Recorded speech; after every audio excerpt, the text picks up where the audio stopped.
Hi, this is Katie from Nerd Church providing a little more data about the dogma. This time we're talking about Eastern Catholic fasting norms because we've already talked about the Roman Catholic Church, which is what I'm more familiar with. I had to do some research, but it was fun. Okay, in the 21st century, Maronite Catholics in the US are dispensed from their own particular rules and are permitted, if they choose, to follow Roman fasting norms. Everybody else is still using the standard Orthodox fasting norms. Those norms call for essentially going vegan during Lent. Not only do they go vegan for the entirety of Lent, all of the days, with some loosening of restrictions on Saturdays and Sundays, which allow for eating and feast days that fall during Lent. So essentially, on those days, they're allowed to have oil and fish, oil and sometimes fish, and dairy products.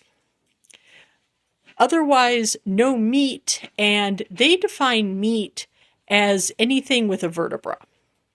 So, vegan plus no wine plus no oil. Also, Eastern Catholic fasting starts not on Ash Wednesday, but on the Sunday prior, following a week of cutting out dairy, and then the week before that is all about cutting out meat. So essentially, they're looking at 6 weeks of hardcore fasting, in theory.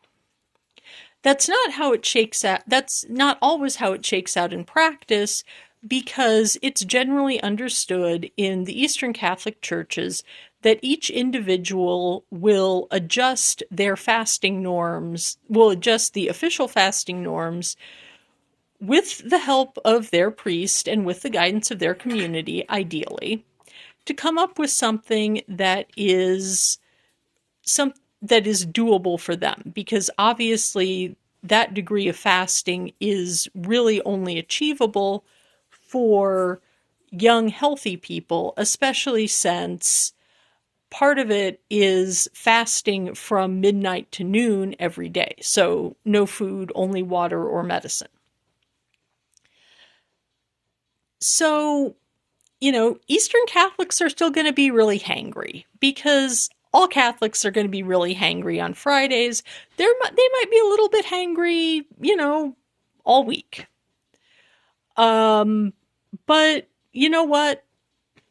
Just try to have some patience and, just respect people for doing a hardcore fast and, try to show them some love and support.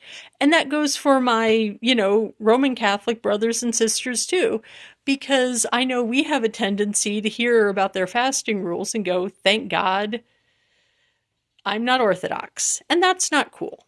The church needs to breathe with both lungs.